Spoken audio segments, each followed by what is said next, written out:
Okay. and it'll, there, it's recording. Some awesome speakers come over here and give their awesome speeches. Today we have grammarian Alan Heimer, sorry, as our grammarian. He will come over and show us.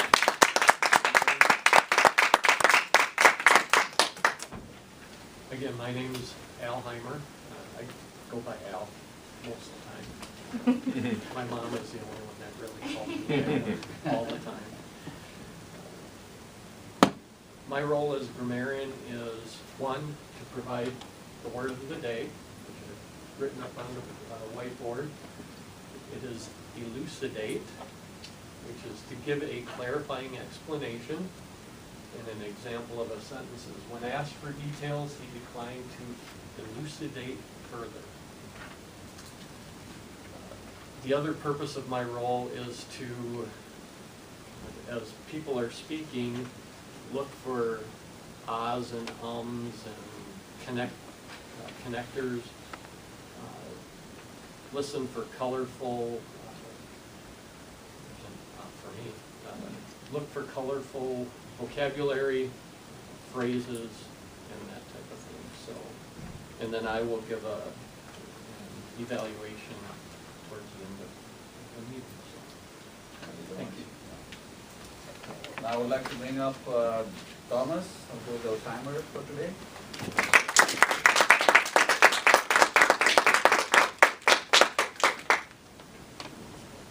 I will elucidate my role as timer.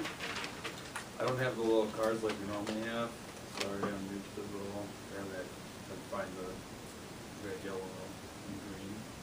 But as timer, I'm to help keep our club on pace and keep track of the speakers, table topics, and the evaluators' time with each of those. At 2 minutes left in the speech, I'll raise up a green card and I'll turn the green light on. With 1 minute left in the speech, I'll raise up the yellow card. And Tanya's got them. Thank you. I'll raise up the yellow card and turn on the yellow light.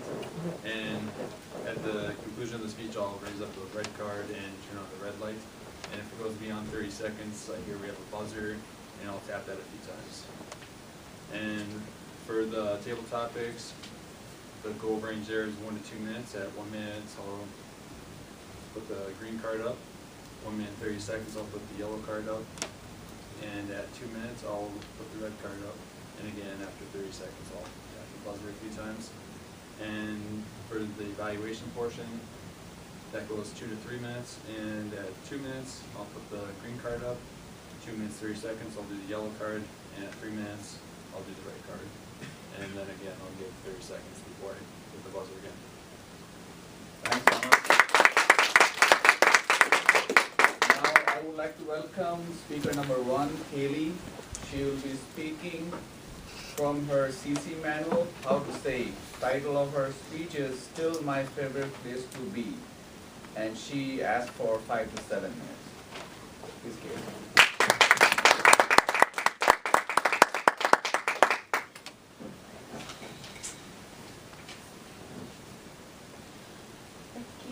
Toastmaster, fellow Toastmasters, and most distinguished guests. I'm going to take you on a journey today to one of my most favorite places on earth.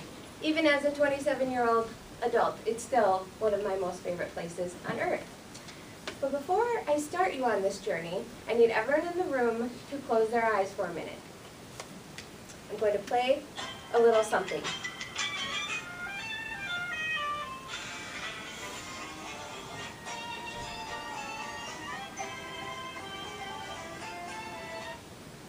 You can open your eyes. Can anyone guess where my favorite place on earth might be? The circus. Fair. Waldron. Disney. Yes. Oh. Jenny is correct. Those are all good guesses. It did sound like the circus. But Disney World in Orlando, Florida is one of my favorite places to visit, and it has been throughout my entire life. And as I go through my speech today, I'm basically going to tell you the 2 main reasons that I feel like Disney World is such a great place and I have so many happy memories from there, and why I recommend that people go visit themselves if you ever have the opportunity. The thing that I love the best about Disney World is that from the moment that you show up to any grounds of Disney World Resort, you are automatically transported to this world of wonderment and happiness. There's music on every shuttle that you ride, every bus. If you take the Disney bus from the airport, it picks you up and it has a video playing with all kinds of Disney characters that introduce you to the different parks and basically take you through all the different things that you can do during your stay. And I think it's just that atmosphere that drags you in right away and just catches you, and you just know that your experience throughout the entire time that you're there is going to be magical and happy, and that you're going to be able to make some really great memories. My speech today is going to specifically focus on the Magic Kingdom because that is my most favorite park of all the 4 theme parks that the Disney World resorts have. The Magic Kingdom was opened on October 1st of 1971, and it was actually the first of the 4 theme parks that are now there. I remember when I was little, my sister and I were waiting in the back of our rental car. My dad was driving, and we were going up to Disney World and going to be entering into the Magic Kingdom. And this is the first trip that I remember. I was there when I was 4, but all I remember was meeting Goofy, and that was it. So, but I remember sitting in the car, and there's this big, big archway over the freeway, and welcoming you into Disney World. You know, it says Disney World Resorts, and you just know that you're minutes away from getting to the park. You can see it, but you're just not there yet. And I remember my little sister was 6 years old, and she was staring out the window, and of course there's like multiple shuttles going by and buses that have the Disney World logo and all kinds of different characters on the sides, and she saw one bus in particular and yelled out, "Follow that bus!" Because she was sure that if we didn't follow that specific bus, we were never going to get there. And we did get there. And so once you actually get out of your car or your shuttle, there's gates to get into the Magic Kingdom. And already there's music playing before you ever even enter into the park. And everyone is dressed with there's big Mickey Mouse hand mittens that a lot of people wear, and they'll wave at you. And so as you're waiting in line to get your tickets, you can see those people waving, and there's also a train that goes around the entire Magic Kingdom park. And so you can see the conductor, and they'll blow the steam whistle, and just really getting you prepped for everything that you're going to see once you get inside the park. And the last time I was there, I was 26, and I made my fiance literally skip up to the gates with me because I was so excited. He had never been there before, and I said, "We're skipping, we're going." And he did. So once you enter into the park, it's the most comforting and exciting vision ever. It's my favorite part of the day, is the start of when you enter the park. Because you enter into what's called Main Street USA. And the music that I was playing for you is what is played on Main Street USA. So you'll hear that music loop playing over and over anytime that you're in that area of the park. And there's so much to see. The whole Main Street is supposed to be set up at the turn of the century. And Walt Disney designed it in that way because he said he wanted to remind people of a simpler time and to forget their worries and their cares and to just have fun. And that's exactly how it makes you feel.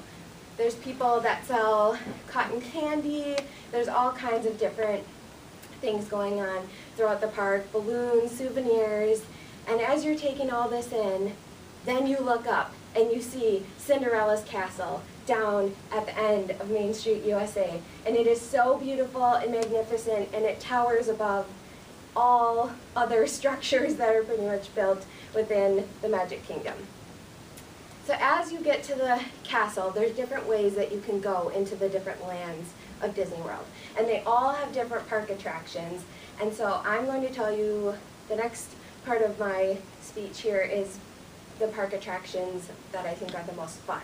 So the first was capturing the atmosphere that I love so much, and then now the attractions. So there's 3 rides that I think are for sure the best.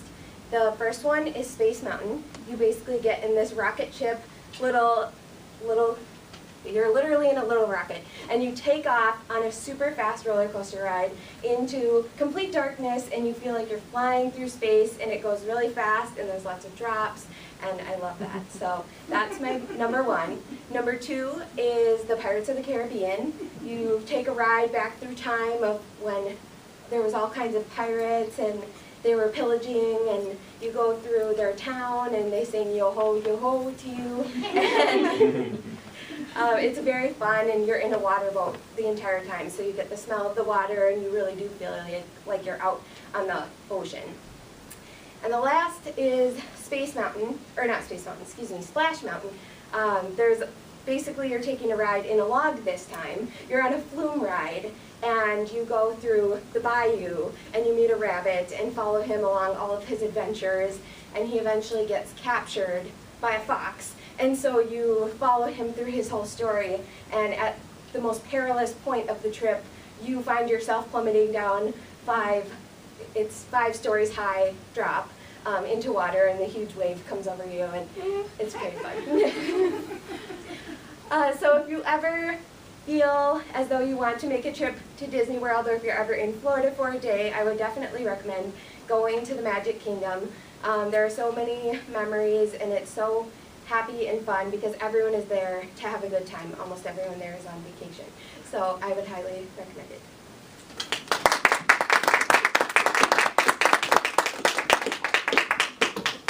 Excellent. It reminded me of my days in Miami, and we had an annual season pass. So we are sitting in my home and talking with friends and say, oh, let's go to Disney World. Drive up there, spend the whole day, come back home. We'll have 1 minute for the evaluators, please. He is going to speak from my daily icebreaker movement from CC Manual, speech number 1. Icebreaker speech. Okay, the title of the speech is My Daily Icebreaker Moment.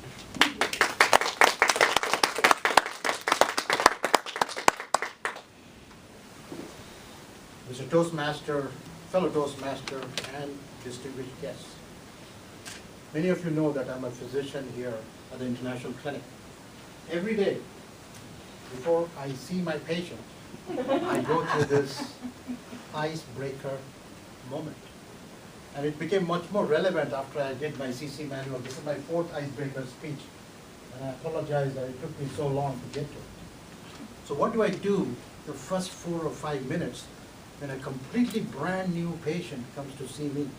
I pause outside the door, take a deep breath, pray to Lord to give me all the skills and energies that He can give so that I can survive the ordeal. And I also pray for the patient that I'm able to deliver what the patient wants me to deliver. So the patient sees me, here's a bald, brown person.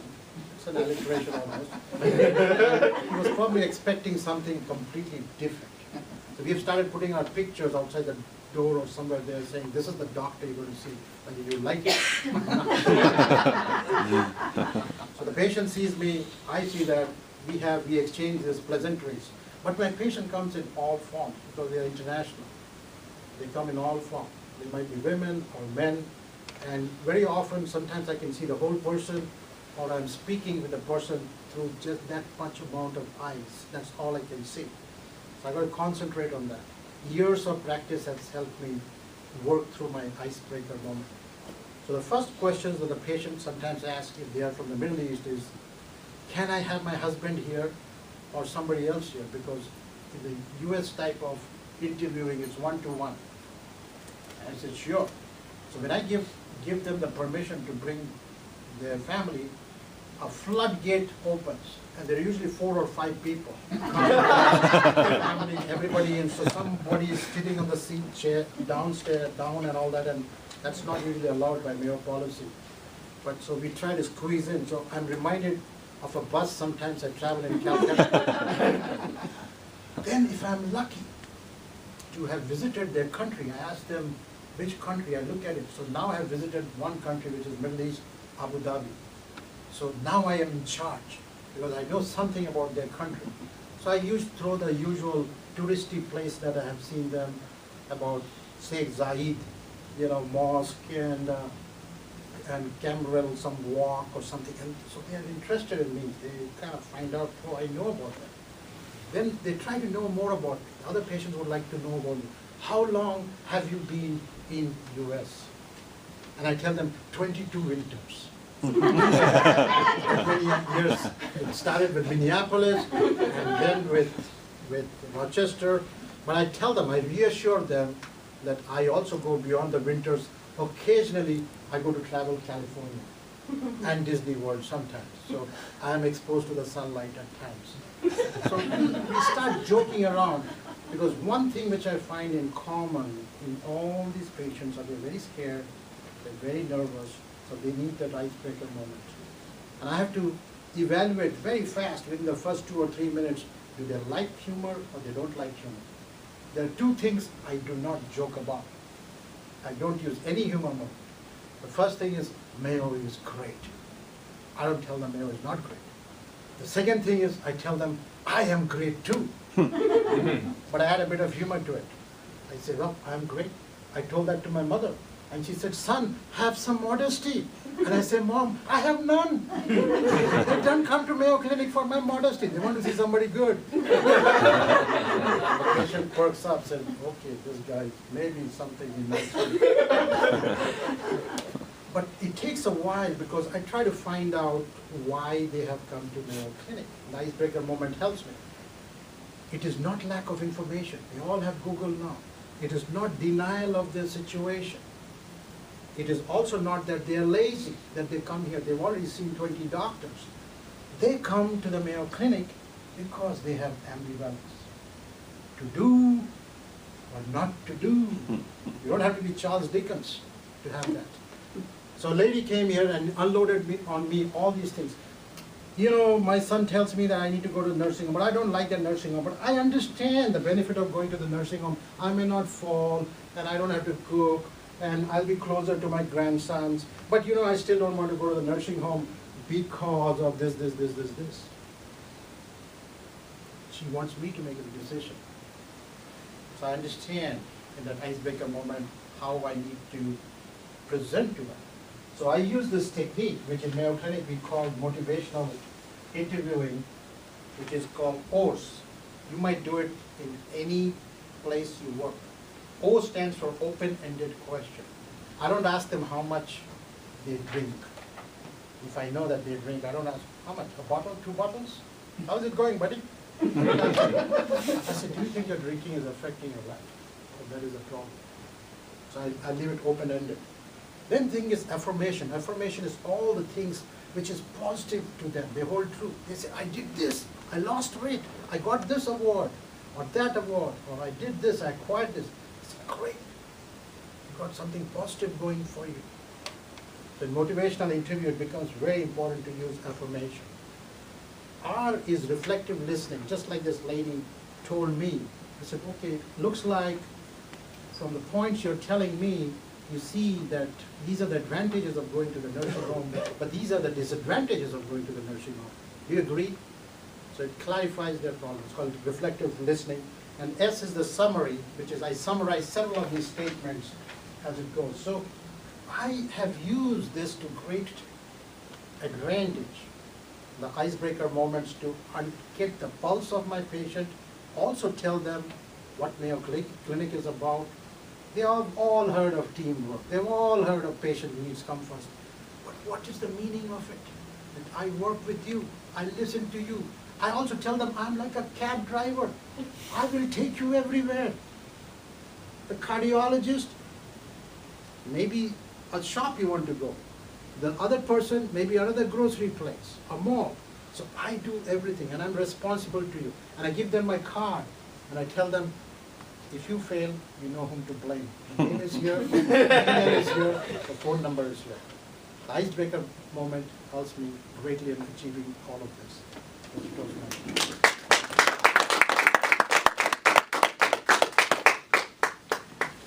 Thank Thank you so much, Amit, for a nice speech.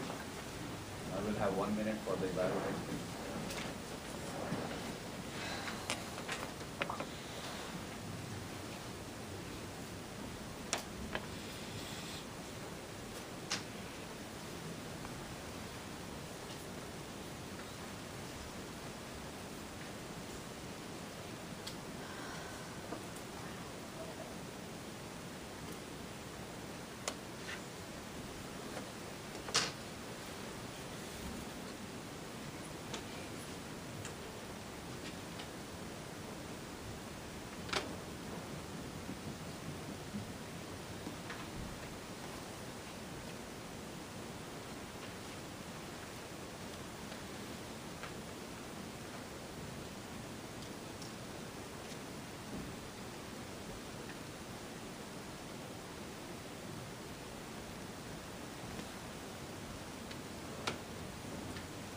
The last speaker of the day is fabulous Tanya.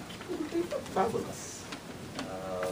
She'll be speaking from Interpretive Reading Manual, Historical Speeches. Time 4 to 6 minutes, and the title is Gettysburg Address.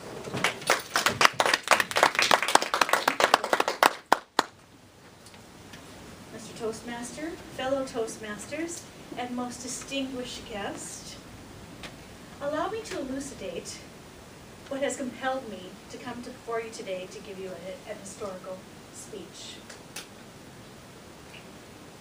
This is the month of February, 2015. It is not the month of February, 1863. It's not the month of February, 1963 or 1969. It's 2015. With everything you've seen in the news in the last year about what is happening in the United States of America regarding race relations, guns in our streets and in our schools, the blue states and the red states, Fox News versus any other news channel in the world. I would like to read to you the Gettysburg Address, which was given by Abraham Lincoln originally in 1863 after a huge battle where many, many thousands of U.S. citizens gave their lives for freedom and to keep America as one union. 77 years ago, our fathers brought forth on this continent a new nation, conceived in liberty and dedicated to the proposition that all men are created equal. Now we are engaged in a great civil war, testing whether that nation or any nation so conceived and so dedicated can long endure. We are met on a great battlefield of that same war. We have come to dedicate a portion of that field as a final resting place for those who here gave their lives that this nation might live. It is altogether fitting and proper that we should do this. But in a larger sense, we cannot dedicate, we cannot consecrate, we cannot hallow this ground. The brave men, living and dead, who struggled here have consecrated it. Far above our poor power to add or detract from that. The world will little note nor long remember what we say here today, but it can never forget what they did here. It is for us, the living, rather, to be dedicated here to the unfinished work which they who fought here have thus far so nobly advanced. It is rather for us to be here dedicated to the great task that remains before us, that from these honored dead we take increased devotion to that cause for which they gave their last full measure of devotion. That we here highly resolve that these dead shall not have died in vain. That this nation, under God, shall have a new birth of freedom. And that government of the people, by the people, and for the people shall not perish from this earth.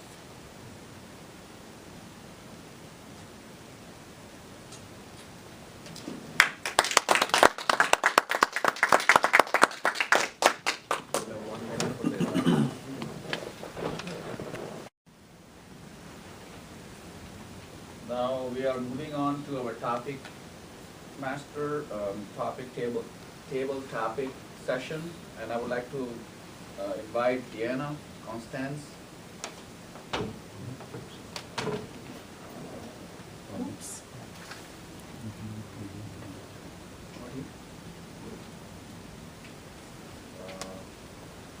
I created I can do it. Okay. Oh, clap, clap, clap, clap, clap.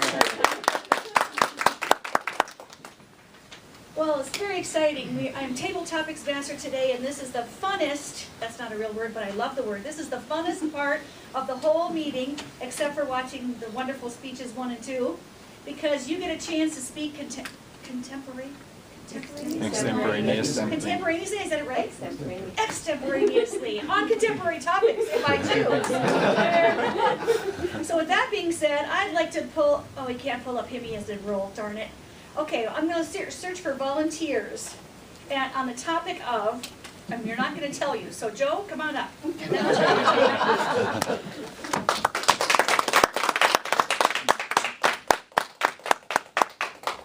Thank you very much. Thank you very much. I speak. Yeah, so the topic for you today is, if you had one person, living or dead, that you could have a 2-hour conversation with over brunch in the 22nd floor of the Charter House, living or dead, who would it be and what would the both of you discuss? You probably know that I live by the motto, curiosity cannot be cured. And so what I would like to find out with someone who I'm going to speak with, and I'll mention in a minute, to help me learn something I don't know and teach me some new skills. To be very honest with you, the person who I look forward to having the biggest conversation with is Amit Ghosh. He is very hard on me. He constantly suggests that I should work harder on my speeches. And I keep asking him, what do you mean by that? And I never quite get the right answer. You see, I like to talk spontaneously. And that means I don't prepare, and I don't work hard. And that just violates all of his principles. He works very hard. He practices everything. He writes everything out.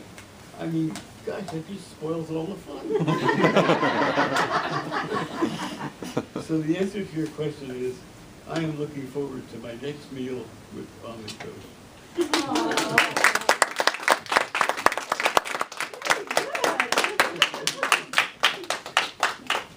All right, I'm seeking a volunteer, and you're not gonna know what you're talking about till you come on up. Come on down. Oh, Abby, come on down.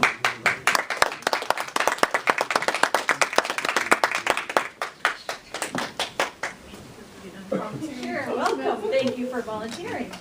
So, I am going to come up with a contemporaneous topic for this extemporaneous talk. So, contemporarily speaking, this is the month of February, and it has been very, very, very, very, very, very, very cold and snowy in the east and very cold here. What would you do if right now you got a ticket to go anywhere in the world? Where would you go? And it would have no effect on your life back home. you. If I could have a ticket and it didn't matter, I could go anywhere I wanted to go. Any ticket. I think I would start with a round-the-world ticket, but it does have some presets. I understand that if you get a round-the-world ticket, now you have to go from continent to continent. You have to continuously go around the world in a certain manner to make it economical. And I have heard of a few people that have done this. Geography is not my strong point. So first I would study where I would like to go, because I'm not sure yet. I'd like to have the opportunity to explore and expand and understand the rest of the world, because frankly, I haven't been away that much. I've been to the Caribbean, I've been to Mexico, I've been to Canada, I have been to Russia, as you're aware, a few trips, but that I would not consider a tourist trip. I would like to continue what I did when I was younger, pack my backpack with the essentials, maybe 2 days of clothing, hop on a plane and go around the world and start in Europe and have that kind of adventurous trip that I had always dreamed of when I was in college. Take a summer off, go hike around the world. Doesn't that sound amazing? It sounds scary to some people, but it doesn't to me.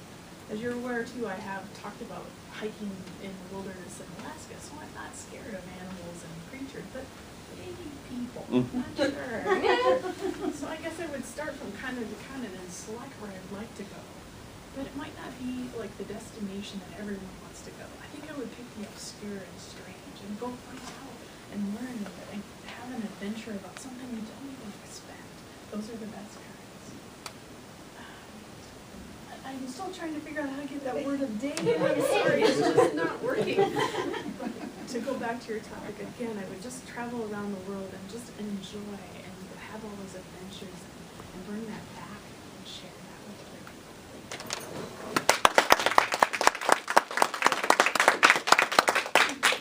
I have one more question, and I will say the question out loud, and then you can volunteer. You are brilliant, and you get to create an app that anyone can use on any of their devices. What app are you creating, and why, and how does it work, and all that jazz? Come on up, son. Thank you very much. Okay, so I wasn't thinking of the answers that I'm going to give. I was just thinking I need to come up here to talk before I come here to talk as the general evaluator, so to ease my pain.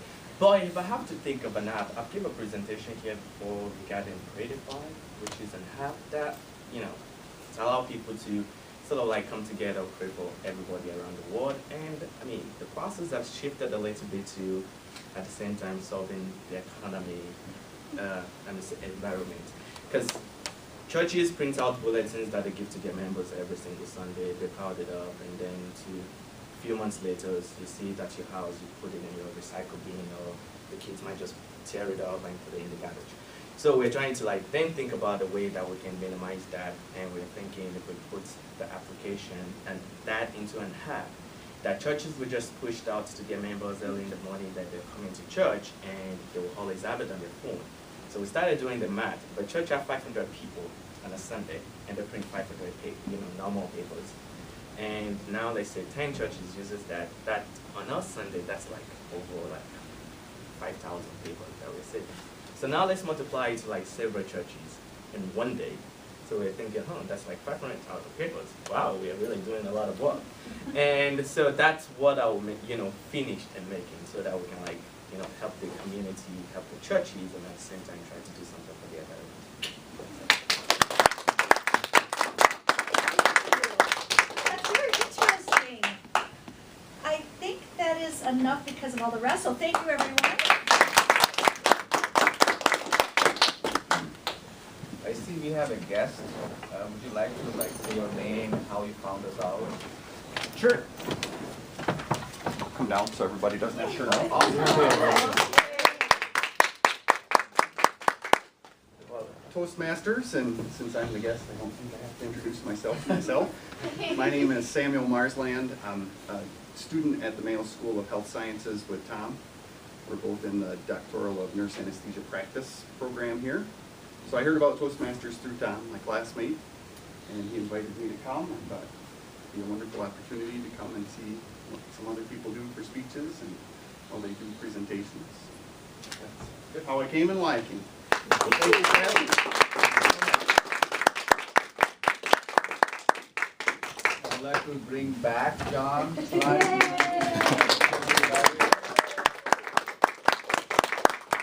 Thank you. All right, so this has been of 2 months of silence in my life of not being in Toastmaster, and my sincere apologies for that. There's some things going on in life and meetings and things like that that clashes. And thanks to the Gant that basically nudged me and explained like, come on. And I'm like, I have so much to do. And he's like, yeah, you can make it. And thanks again. And coming here just kind of reminds me of every single thing that I've been missing. And so I will go to my roles, and my role is basically, a lot, so put that down. Is to call up the evaluators and for them to evaluate the speakers, and at the same time I'll be calling out the timer. So to start with, I'm going to call on Joe, Your Excellency, so to give a evaluation for Kaylee.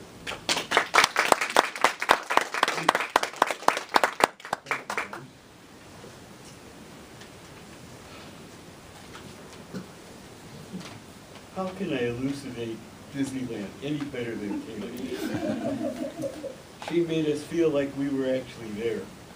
And not only that, but she showed us what it was like from the beginning when she was a youngster until now, when she isn't really too young. But enough to appreciate Disneyland. You know, Kaylee, I can't even begin to recreate what you did here. Just incredible. What you saw, what you heard, what you felt, where you went swimming, where you went dropping off of places on the what do you call those things? Rides, right. The rides and the floats. It was really wonderful, and I have to thank you so much. I won't even begin to try and do what you did, because the world had that wonderful experience. So, to make things very short, I'm going to be a little bit harder, and I'm going to give you 2 suggestions instead of only one. The first suggestion, and this is a very creative one, it's one which I could give a whole lecture on.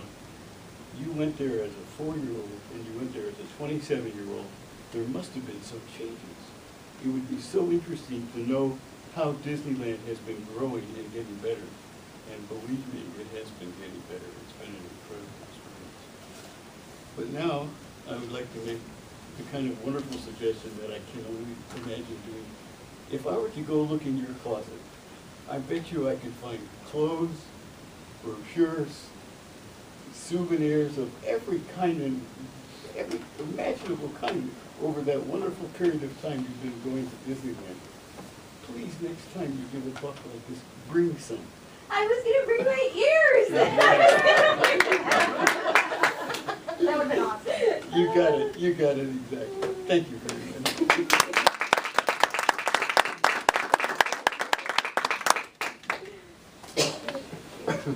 Thanks, Joe. So I'm going to call on Jennifer to evaluate time.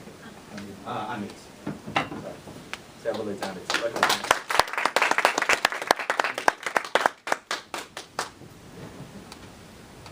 Fellow Toastmasters, and most importantly, Amit. Amit provided us with an interesting interpretation of an icebreaker speech, and I'd like to elucidate on that a little bit more. Most of us give one icebreaker speech, and if it was like me, after I was done with mine, I thought, whew, I don't have to do that again. And Amit brought us his 4th icebreaker speech today. But it was fun the way he introduced it with the picture of the icebreaker and then alluded or explained a little bit further what he meant by that. So a couple of things, typically with an icebreaker speech, some of the questions that were asked are, what are the strong points the speaker already has? We've been fortunate enough to hear Amit a number of times, and so we know that Amit is very articulate, very engaging. Body language and movement is also very good with Amit. And how well did we get to know the speaker? Again, we're lucky we know Amit pretty well in the Toastmasters realm, but one thing we're fortunate enough is that we always learn something with Amit's speeches.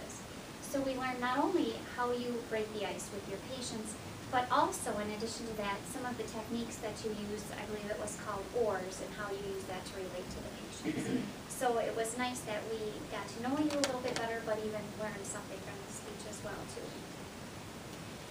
If I could make a critique, one of the questions with an icebreaker speech is focusing on, is there an opening, a body, and a conclusion, which Amit had all of those things in the speech.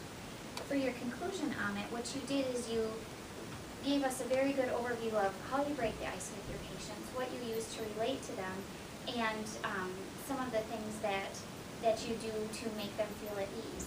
And then you wrapped it up by saying, and that's what I do for my icebreaker speech, or that's what I do for icebreaker with patients. I would have liked to see a stronger conclusion. Maybe bringing it back to when patients come in, they feel uneasy, give us a sense again, why do you do all this with your patients? I would have liked to see just a stronger conclusion rather than just, and that's how I break the ice with my patients. That being said, what did we like, or what did I like about the presentation? The use of humor. Patients asking Amit, how long have you been in Minnesota? Well, I've been here 22 winters. How many years have you been in the United States? It's not the additional verbiage that you have, the humor. It's not that patients come here because of lack of knowledge. They have Google now. Things like that. And finally, how you're like a cab driver and you'll take the patients anywhere you want to go. Love the language, love the verbiage. The organization of the speech was fabulous, and of course, we always learn something. So thank you for giving us this speech today.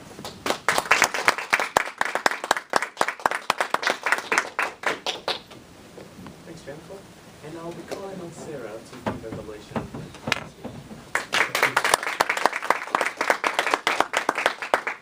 Fellow Toastmasters, our guest, and most especially Tanya. This is an interpretive reading of the Gettysburg Address, and it's not the usual competent communicator manual speech that many of us are more used to evaluating, so I wasn't quite sure how to evaluate this, but Tanya, you mentioned you were looking at the delivery and the impact of the words, and I think you did a very good job, very impactful. You mentioned to me that it wasn't to be memorized, you were really to read it interpretively, and although that was the case, it really felt like you had it memorized while you were still, obviously doing an interpretive reading. So I think you had a very good balance there. You looked up a lot, you looked around. As you were pausing in between the phrases, you would sometimes look up as if you were trying to contemplate what you were going to say next, as the original speaker, Abraham Lincoln, would have done. And so I think that was really effective to do that. And really the use of pauses in between the whole thing, really strengthening every word you were saying, I think was really, actually did a really nice job, and I have really no suggestion for improvement on the actual delivery of the speech. So that was another thing that I really liked about your presentation was in the very beginning, your intro. I wasn't aware that you could have an intro, so I'm glad you were able to have something so I could have something else to talk about. You talked about the comparison of the Februaries over time and all the things that are going on in the current events today, the race relations, guns, politics, Fox. I like that. That was a good use of humor there. I really enjoyed that. And the thing that I felt that you could improve on if you wanted to was in the intro there, if you could elucidate more on how those current events tie into the topic of the Gettysburg Address and how that really comes together. And I think you would really only need maybe one sentence to pull that together. But I think the intro was really nice, and it really reminds all of us, I hope, why it's good to hear this right now, why this is important. And just a comment on the Gettysburg Address, the sentence that the world will little note nor long remember what we say here, we obviously remember it very well, and Tanya just read it to all of us. So, I mean, it's good to know that this hasn't been forgotten and that it's continuing to be shared. And at the very end, I like how when you closed it, you just looked down and paused, just to kind of add a little bit of extra drama to it, and I think that was really effective and nice. But all around, great job, Tanya. Good speech.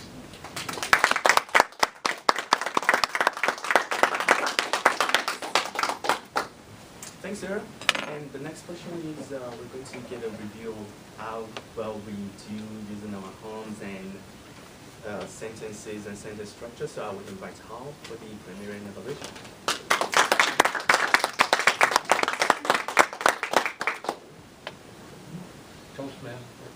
Toastmaster, fellow Toastmasters, and distinguished guests. I guess I'll start with Kaylee. Just took a few notes here as far as things that you, some colorful language that I felt you used. I didn't hear you use, I guess I didn't hear you use the word of the day, but you started out your speech with, "You're going to take us on a journey."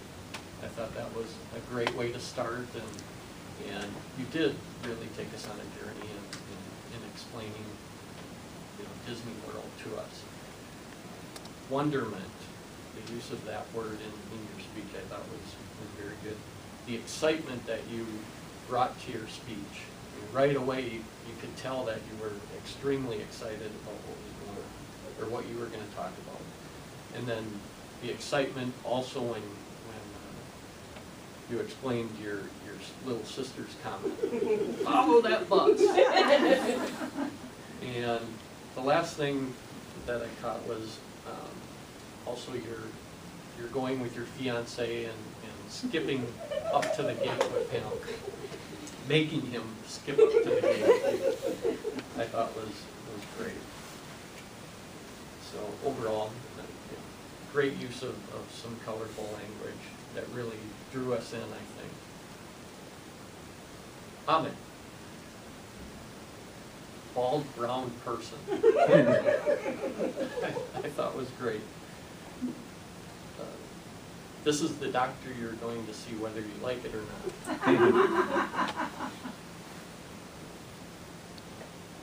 When you ask the question if they would like to have somebody join them, the floodgate opened. Felt like a bus in Calcutta. I didn't, those were all things, same with Jennifer picking up on the, been here 22 winters. To do or not to do. Get a pulse of the patient. As a physician or as a person, if you're asking, talking about getting the pulse of a patient, as a physician, or as a person looking at you as a physician, it's like, that's what you do as a physician. Well, that's not what you meant. I want to get a feel for what the patient is about and that type of thing. So I thought that was great. I should go back to, neither one of you did I pick up on any ums or ahs or anything like that. So just wanted to point that out. Tanya, you used the word of the day. You incorporated that into your speech. Let's see here.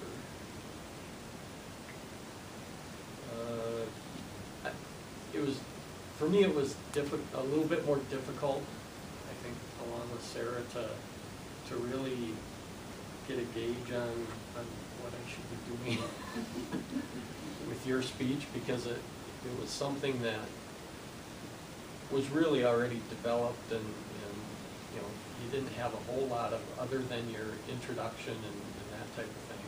But I thought you used pauses very well, a lot of those types of things. So I had a little bit more difficult time kind of evaluating from a grammarian standpoint your speech. So, and then let's see, table topics. Joe talking. You love to talk spontaneously, and it spoils all the fun if you have to prepare. Those are great things to. Incorporating humor and that type of thing. John, or no, I'm sorry, go back to Abby. You'd like to travel someplace where obscure and strange. And you did, let's see, I guess I don't recall if you got the word of the day in or not. Actually, you mentioned not being able to incorporate it. That's right. That's right. And let's see, John.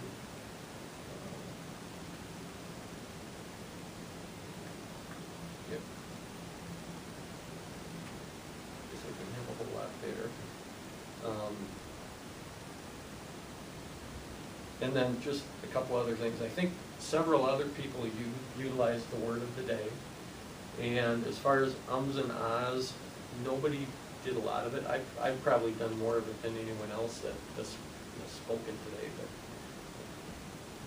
anyways, there were, let's see, I think Abby, I picked up on one, John, I picked up on a couple, Jennifer, 2 or 3, and Sarah, a couple. And then also Tom, when he came up and did his explanation of his role, he also utilized the word of the day. So that is my report.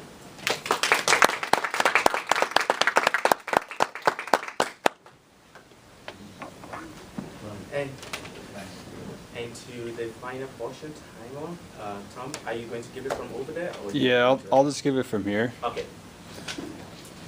For the first speaker, Kaylee, she spoke for 7 minutes and 52 seconds. And Amit spoke for 7 minutes and 12 seconds, and their target range was 5 to 7 minutes. Tanya spoke for 4 minutes and 12 seconds, with her target being 4 to 6 minutes.